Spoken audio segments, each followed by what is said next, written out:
পায়ে হাঁটা রাস্তা। ও আচ্ছা, সেইগুলো ভাঙাও? একটা ভাঙাইলে 1200-1300 টাকা পাই মেদিনীপুরে। আচ্ছা আচ্ছা। এখন পাইলে কত 75,000 পাইছি। হ্যাঁ, একটা ভাঙাই, একটা ভাঙাই 1200-1300 টাকা পাই মেদিনীপুরে কালীঘরের দোকানে। বলে ও কতদিন দিয়ে রাখছি? আরে মা বাবা রেখে এলো, দিয়ে গেছে, আমি তো একা, আর কাকে দিয়ে ভাঙা? বলে জালের সঙ্গে গয়না লেবেন না, গয়না লেবেন সংসার চালাতে হবে, কিছু নেই বউ আমার। আর আরো বেশি পয়সা হয় জাননি কাকা বউ। বলে যাই এটা 1400 টাকা নিয়ে, 1400 টাকা হলে তো 2-1 মাস ভালোভাবে চলবে, চাল ডাল আটা। 70 পয়সা আটা, আর 2 টাকা কিলো, 2 টাকা কিলো চাল চালাই। কথা হয়ে গেল, সেই দিনই কথা হয়ে গেল। হ্যাঁ, বাবুর সঙ্গে জিনিস ঠিক করে আসছি। দেখো শোনো, কত ক্ষমতা, মুখে কত ভালোবাসা খাবে, নাহলে মরে যদি চাল তো দিতে পারবো। 20-25 বিঘা জমি আছে। শ্যামবাবু এসে যেদিন বলবে যে মাসিমা আজ ভাত, আমার খুব কষ্ট, চাল নিয়ে যাবে?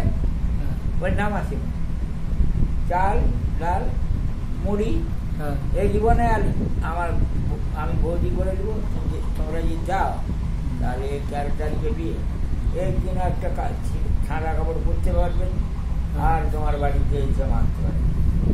বলে কি করে চালাবো?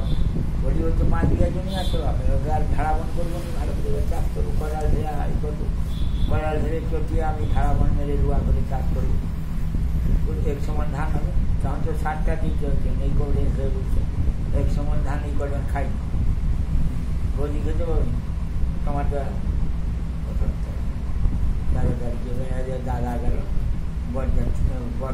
মানে গোলগোল পাঠাইনি, সেজ ভাই গৌরকে এবার সকলে পুজোতে বরং রোজি বিনয় বরং সেই বরং ওরা সব করি বরং। বলে আসলে বরকতটা কি আসছে জানো? বলে বরকতটা কি আসছে, বরযাত্রীটা আসছে। বলে বরকতটা আসার দরকার নেই। আর মেশা বলছে সব আগে কালকে লজ্জা বস্ত্র যা বলছে দিবার দরকার এসে পৌঁছে দিয়েছে। আর কি দিচ্ছে না, যে 2 হাতে, এই যে দাদু 2 হাতে 6খানা সোনার চাকরি আর গলার একটা চেন দিয়ে গেছে। আর তার ছেলেকে কি দিচ্ছ? বলে ওই যে বলেছে একটা আংটি দিয়ে দিলেই হবে 50 টাকা দামে, এই আর একটা থালা, একটা গালা, একটা বাটি। পারেন তো দিবেন, এই তো দিতে হবে না, কারণ মোট তো ভাঙা ঘর চলে পালিয়ে যাবে।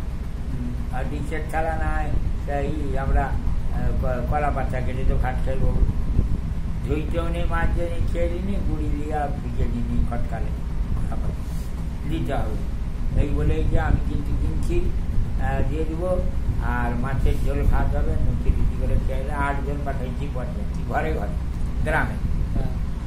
এবারে আইলো ওই যে এই যে টুটু মন্টুর বাবা সুধীর বাবু ছিল, আর আমি ঘরে মিশা আছে, মন সুখ না করে আমার মা বাবা মুখে গালে বকছিল, আমি রাগ করি, মন সুখ না করে।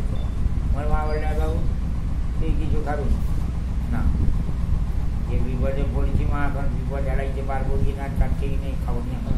মা বলে না, আমি দেখছো মা, আমি অর্ধেক দিন খাই, অর্ধেক রাত্রেও খাইনি, দিনে রাত্রে একটা 8টা রুটি, না হলে দুপুরবেলা এত করে বাটি ভাত